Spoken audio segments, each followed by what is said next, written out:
Flexicurity involves a combination of 4 components, which all are equally important: effective active labor market policies and modern, adequate, sustainable social protection systems. Tom Wildhagen, the floor is yours. So we have outlined 4 situations that are really can be considered flexicurity issues. Look for inspiration, not for imitation, because imitation is usually not possible. The progress of flexicurity pathways in the European Union will depend on the extent to which win-win games can be developed. Sometimes flexicurity is understood as an analytical framework, a normative concept. Higher flexibility needs to be combined with higher security. We also looked at tax burden on labor and social dialogue. Again, we will divide in 2 groups, the alpha group and the beta group, same as we did yesterday. These 5 ingredients, which are extracted from also the paper that was provided to you and that came from the presentation, whether you can, as a group, validate this, or whether in your own experience these should be different somehow.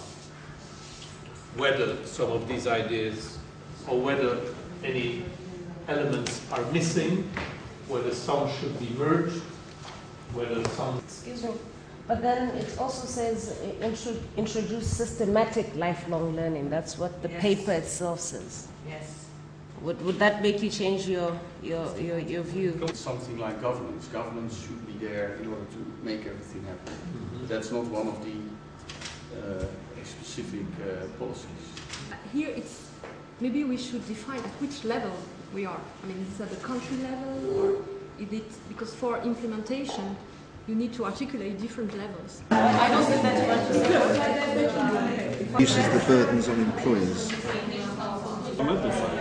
But among the third party, it's not the fact. Developing, if it succeeds. Could bridge everyone's point of views and everyone's objectives. The SWOT analysis is a management tool that can help identify what the problems, the challenges, as well as the opportunities. Yeah, so you need to, you have as a strength this public system, this universal public system that probably you have to improve, and you have to relate it with the developments of the complementary systems. That social security in the former socialist countries were full social security at a very high level. Yeah, opportunities. How they will be used is another. At the moment, in some countries, the problem of employment for young people is certainly afraid. The working groups that had been a lot of interest in discussion different subjects and angles of flexicurity. The flexicurity will be applied by each country depending upon their own circumstances and situations. All of us, we know and agree that social dialogue is sine qua non for this success of this flexicurity. And the strengths of this are that it validates flexicurity because people feel committed to it. It will be more sustainable and it will provide credibility. L'importance du niveau d'éducation, selon que l'on est dans un pays dans lequel la formation initiale est adaptée aux besoins des entreprises à un niveau suffisant ou pas, on aura évidemment des réponses qui seront totalement différentes. Developing the social dialogue is a key driver and umbrella to all of this, and in fact it should be seen almost separate to the other elements that we've discussed this morning. Separate, but in a leadership way, in an umbrella way. Entre nous, c'est difficile de savoir qu'est-ce que c'est qui est de la rigidité et qu'est-ce que c'est qui ne l'est pas. Qu'est-ce que c'est qui est de la protection sociale et qu'est-ce qui doit devenir une protection sociale moderne. J'ai toujours beaucoup de problèmes, de questions dans ma tête quand on me parle de protection sociale moderne. Quelle est la différence entre la protection sociale moderne et la protection sociale ancienne?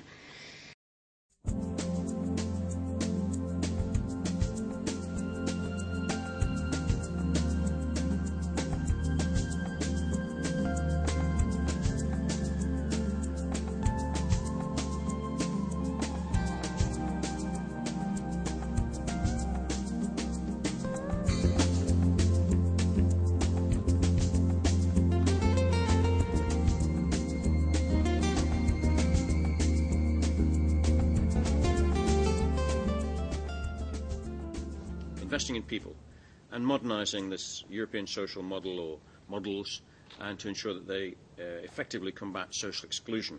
And finally, that climate change is brought into the perspective with an emphasis on renewable energies and changing production, consumption patterns, and I might add, inevitably, employment patterns too. New ways of thinking about family care, elderly as well as young, preschool, lifelong learning. Is it the case that growth damages inevitably the environment? Can we have sustainable growth? Security should be for change, not against change. Better education for most, and stronger safety nets for those who need them. Now, this is a general picture. It's a generalization. There are many, many exceptions. The hard-headed question about can we move to practice and implementation, assuming we really have, broad agreements and common ground. My question isn't how can we reconcile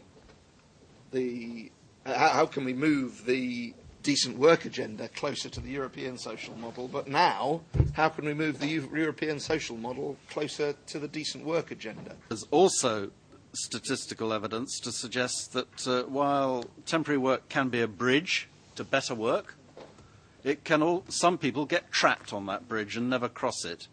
This implies that security means more than just protecting existing jobs. Security must be orientated on employment security. To sum it up, it can be said that first, policymakers should be very careful to create new regulation and more rigid legislation. Second, a lot can be done to improve the functioning of the European social model.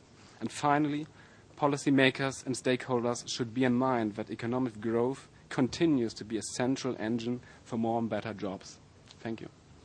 The technological change, which is not new, we've been going through that process for many years, but we now have the new challenge of energy and climate change in the context of sustainable development. Can we address together the challenges of sustainable development and of climate change?